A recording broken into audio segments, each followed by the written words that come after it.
Hey Woodturners, I'm Captain Eddie Castle and welcome to my shop. I have a project for you today.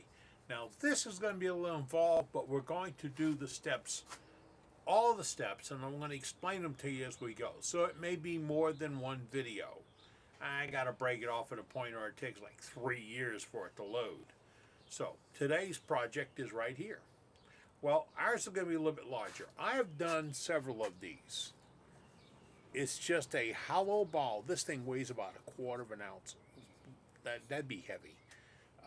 And I pierced it. You can see how I pierced out different patterns on it. Whoa, got a mosquito looking for lunch. And the different patterns on it. These I did all the way around the outside ball. See the size of that mosquito? It's coming in for a landing. Excuse me, got to get rid of that thing. This is what we're going to turn. Now, I did say that it's pierced, which means it's hollow. I cheat when I do a hollow ball like this. I do it out of 2 pieces. Well, it might not be cheating, but it's the easiest way, right? Let me show you. I start with a circular block of wood. Now, this is going to be 1/2 of the thickness of the size of the ball right here. Because I'm going to chuck it up, I'm going to turn the ball, and then I'm going to face this off, turn the other half, perfectly half of the ball, glue it together, let it cure, and then turn off the ends. It's got a lot of rechucking opportunities and techniques and some things available, and it's a little more difficult or requires a little more work than just turning a spear. So if you're ready, all you got to do, watch. To start this, I took that block and I'll put it on a glue block. Have that, and I'll let it cure. Now, I've had this thing curing overnight. I'm pretty sure it's well set. Didn't take but a few minutes. I have to do a template for the inside. And that's going to be the inside template. Now, the key is, now I'm going to cut this out. Let me turn it where you can see it. This is the template and that's the baseline. You need a baseline because you can't go shallower or deeper than the full half, but you have to go the full half into the block, or you end up with an offset orb inside a piece. So we will cut this and smooth it out and set this baseline. See the baseline? That's right through the point, and that's going to give me the inside of the cup. And we cut the inside first. I trimmed the template so it's ready. Right on the arc and straight across the baseline. You were looking at it this way before. Got it? What is it made out of? This is a piece of junk 1/8 inch plexiglass. I've done good using the old plastic signs, polycard, 1/8 inch masonite, anything you have that'll stay rigid when you go across. If it's too flimsy, you won't get a good read on it. So now we have this. We have some guidelines. We have some basics. And we do know that we're going to hollow to about right there. I think the next thing is, let's get hollowing. When I hollow, it's commonplace for me to use a center. And I'm going to come up short on how deep I want the center. Why?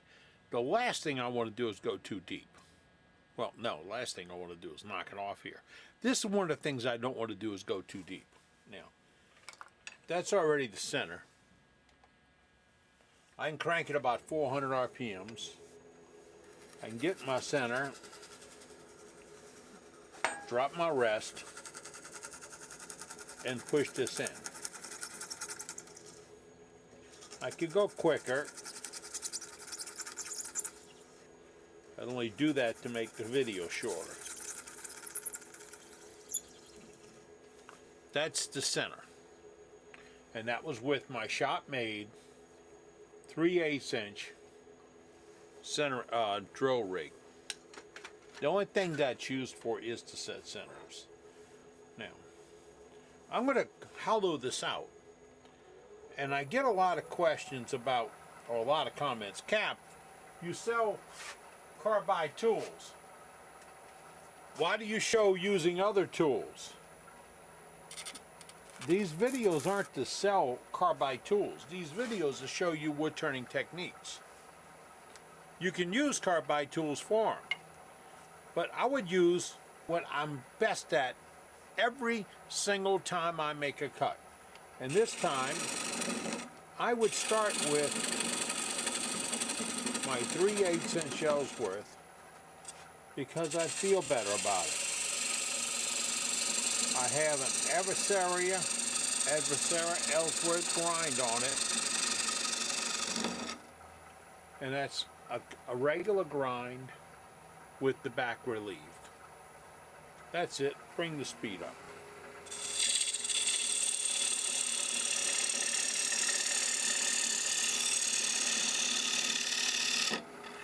Now this is slicing. What I'm taking out of the piece has been nicely sliced.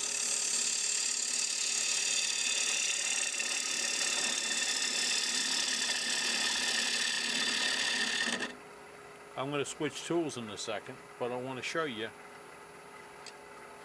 that this is a very gentle, easy method of removing the fibers. It can be done with about 10 different tools. I'm saying 10, maybe 20. This is the 18, the 44 special. I'm running too high with it being above the bed. Above that. So you bring it down to where that center is running about center. And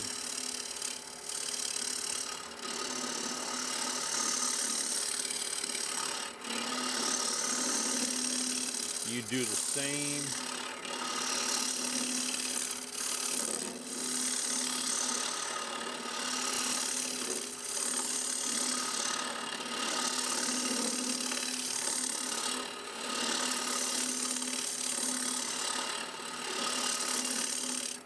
Isn't that easy?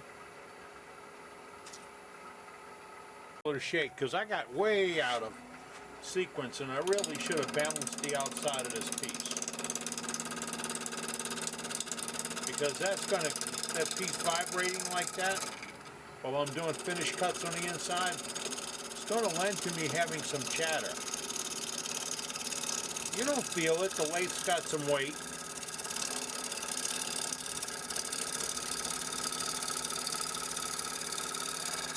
Rubbing the bevel with my roughing gouge, making nice slices.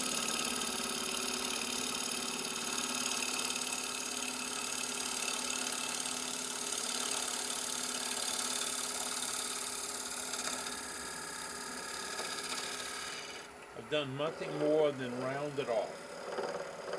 That took a lot of the vibration out of the piece. That's critical when we get to fine work. The hollowing continued, and I have it a rough shape going here. This is where my template comes in at. I can't do anything about gauging the bottom depth yet, or the size, until I've set the top. As you can see, I'm going to have to go a little bit larger, and I'll be right around where the pencil marks are. That's my next step. I'll go ahead and use the 18 millimeter. Runs up a little bit, that makes the tool rest run a little bit off. See, I want to still be coming at center. That's critical. And I can come in right here on the edge.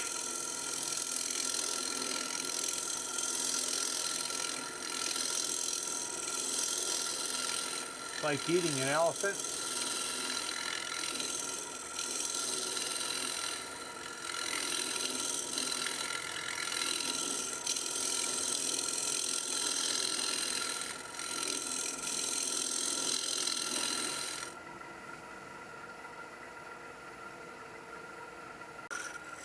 A little bit more and we'll have the top, and then we'll check some walls. Now I would still say, you know, my favorite would be the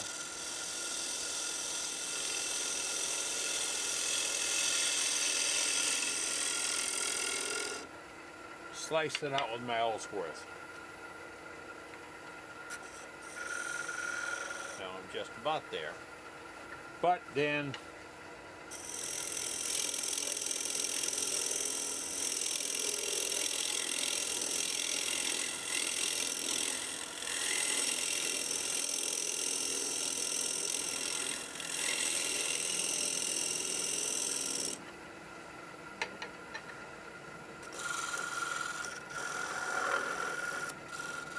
there we are, just on it. Then we start using the template to check the depth. You can see I need to go about 1/4 inch all the way around. So I just pick up a spot .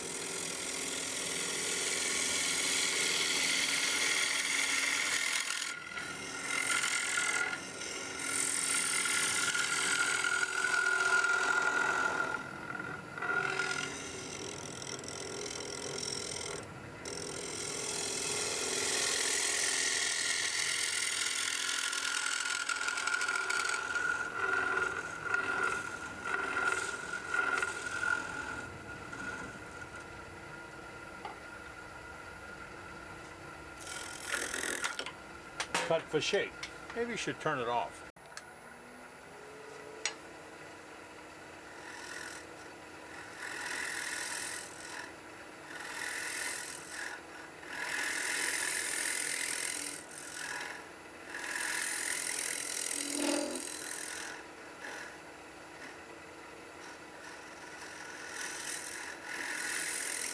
You notice I go up and down like that?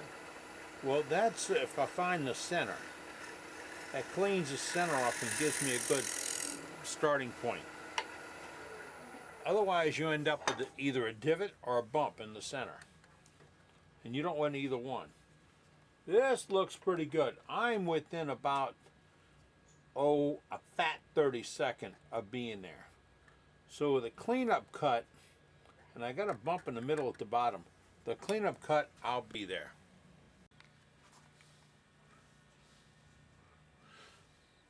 This is one of those where you'd say, right there. We are flat on both sides. So I've taken out exactly 1/2 of an orb. And I'm very tight on the sides. I mean, I don't have any in lateral play, which means I'm in good shape. Now, I don't feel any irregularities, any bumps that have to go away. And this is basswood, so I don't have a lot to correct. Now, a couple of things I would do now. Face up this. I'd use my scraper or whatever and face this up and get it good and flat. And then flatten it with a plank with a piece of sandpaper on it. It's got to be extremely flat. Then I'm going to go ahead and double check my measurement. And this piece can actually be shaped somewhat to a curve and parted off. Let's get to work on that. To go to the next step, I need another template. This did the inside. This has to do the outside. I normally would put this down on the piece. This is another scrap of plastic. And I would draw the outline and relocate my center, which I had marked on here with a scratch. Then I'd put my compass here again and set my wall thickness, which is going to be about 1/8 of an inch. You can go a little heavier if you want to on the first one, but guts of glory, how my daddy used to say it, brave or stupid. He said I kept falling off the stupid side of the fence. I never could understand that one. Then we cut this out, this being the critical line. Save this, you need a handle. This will be my template. If you're doing one this large and you have a 3/8 inch by 10, or 8 blade on your bandsaw, and you cut the outside first and have drawn out the inside, you can save the piece of plastic you cut out. Find out where I have it at. You can save that piece of plastic and cut the inside out so it'll all come out of one piece of plexiglass. This is what we're going to use to size the outside of the piece.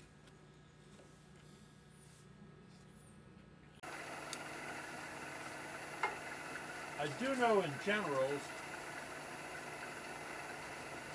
that my depth can be not much more than right here. Okay, so I'm going to give it a little bit more, and I'm going to say that that's going to be the sweep of the piece. I'm going to go down into there and get rid of some stuff. I'm going to take it all the way down to the glue block on the back side. And again, I will use what works best for me.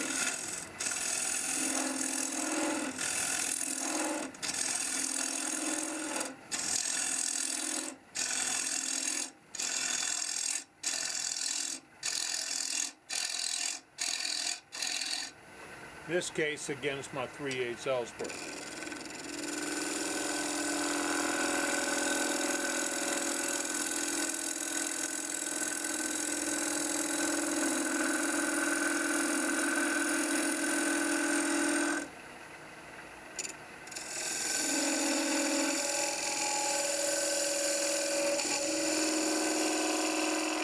You hear all that banging?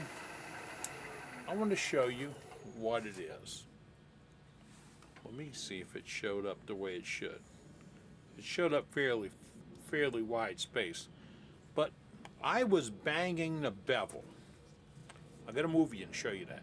Banging a bevel. If I'm making a cut here, and I just changed tools. This is an oversized, or actually it's a 1/2-inch bar of an Ellsworth grind made by Jerry Glazer out of powdered metal. That's got nothing to do with the fact that I'm reading that bevel right there. That's the bevel I'm working with. Now, if I go down here to make this cut, and I'm pushing on all this bevel right back here, but I don't have enough for the front cutter opened to make a cut, I am banging the bevel. That will cause it to read the softwoods, hardwood, pick up the harmonics, and give you chatter. And it's hard to get around without completely reversing the cut. And that is by turning it over and doing a draw cut back with the edge or something else to get rid of that chatter so you can go back and make another cut. Now, I've seen other wood turners just continue to bang and wonder what happened, what's moving, where's my vibration, what's loose in the chuck, when it's all right here in that cutter and how it's presented. So when I crank this up and make this cut, if I don't open that edge, you see how that's reading it, and that's opened it for a cut. If I close it back down, try to make the cut, you hear it, it's banging the bevel.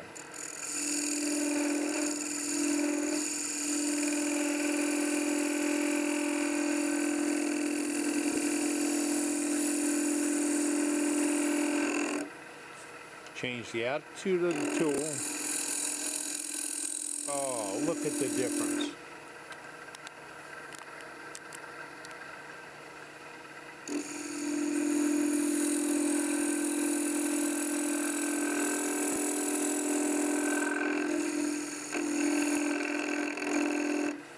Might have a good chatter there.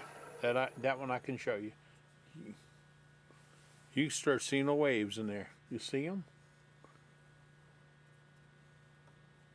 That's it. We start with that chatter around there, and how do we get rid of it and get a clean cut? Well, I still have enough room to do a poke cut coming back from the other way. and just take it off. Then when I go this time, I make sure I have enough cutter out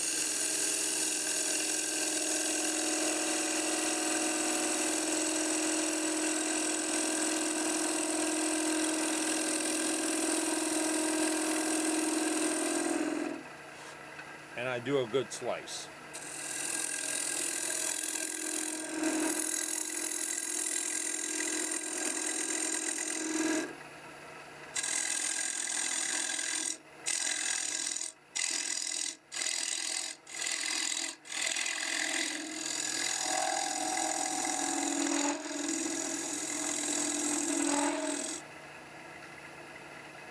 In order to shape this, I just keep making those cuts, bring it on down, and I want to look at my two templates.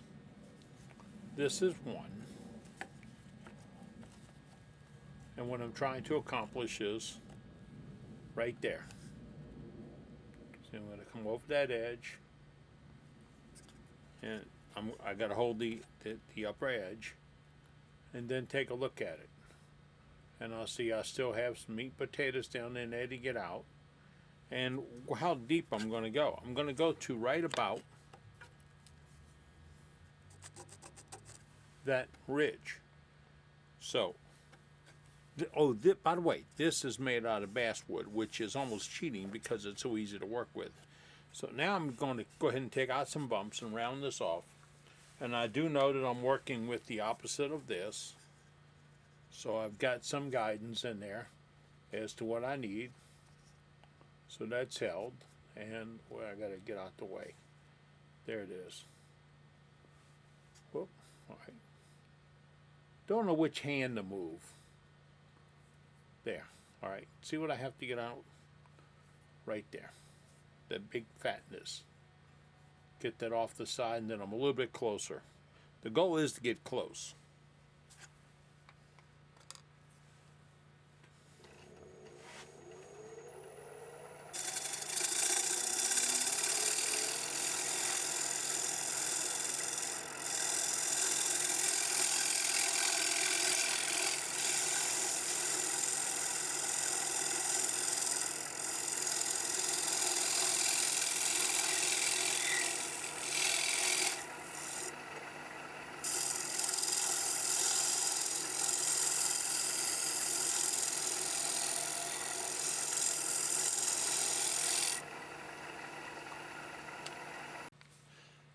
When you start getting an idea where you want to pull your calipers out and start checking some wall thicknesses. Down here at the bottom, I am down right here. That's how thick I am. Right here,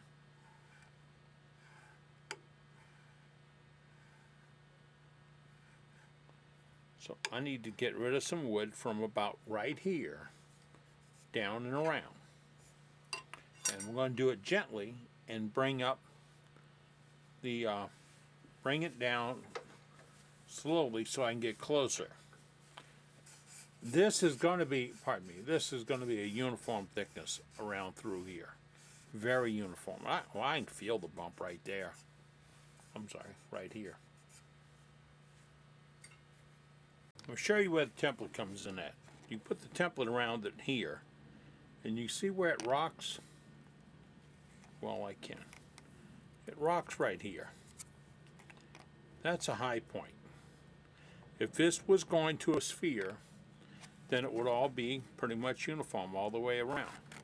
But when I roll it around here, I find my bump that's right back in that area still. And that has to go away. Well, I can feel it. Most of the time you roll the pencil around, you'll feel the bump.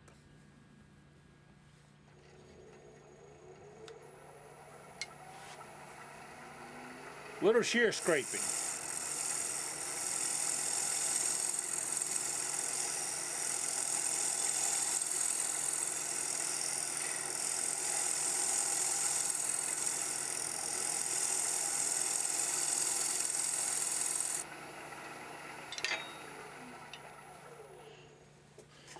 And another. Yeah, you see, that did very well. Very well. Y'all catching on here. Got a little bitty bit of one in the same general area, but we're moving it. And we're at the right wall thickness.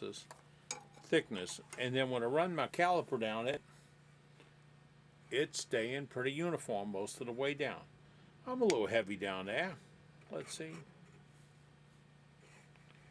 I'm about a 1/16 heavy from here down, which I can clean up a little bit of scraping. I'm going to get rid of a little bit of this foot so I can work down there, and then I'll be in good shape.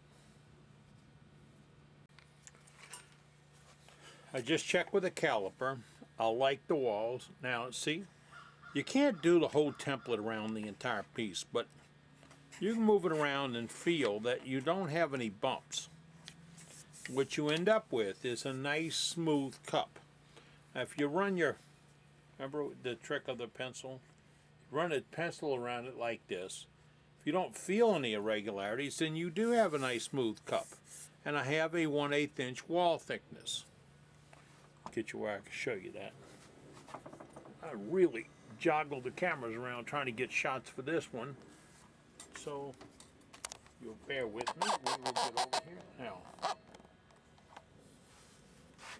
that's the wall thickness we were looking for right there.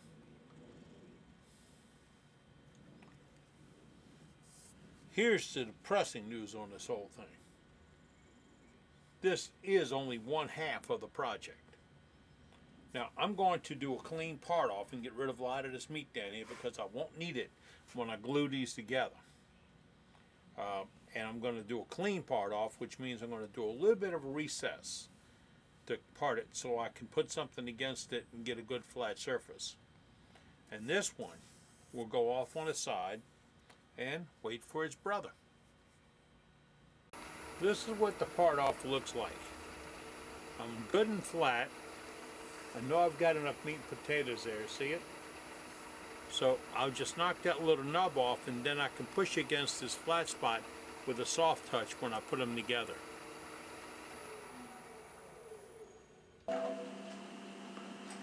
Wood turners, with 28 minutes past, we are where we're putting the thing together. Now, there's still a whole portion of this project that you have to see. Once we've glued it together and trim it, shape it, round it, sand it, and get it ready for piercing. So in the second part, that's what we will do. Put it together, shape it, run scraper across it, sand it, show you how to put it between centers, and get it ready for piercing. The piercing will be another video, and we'll probably do a stand also, because this doesn't work just sitting on a countertop. So, grab a sandwich, and I'll be back in a little bit, and we'll start all over again. Or if you need me, try that new phone number, 504-715-0512. See ya.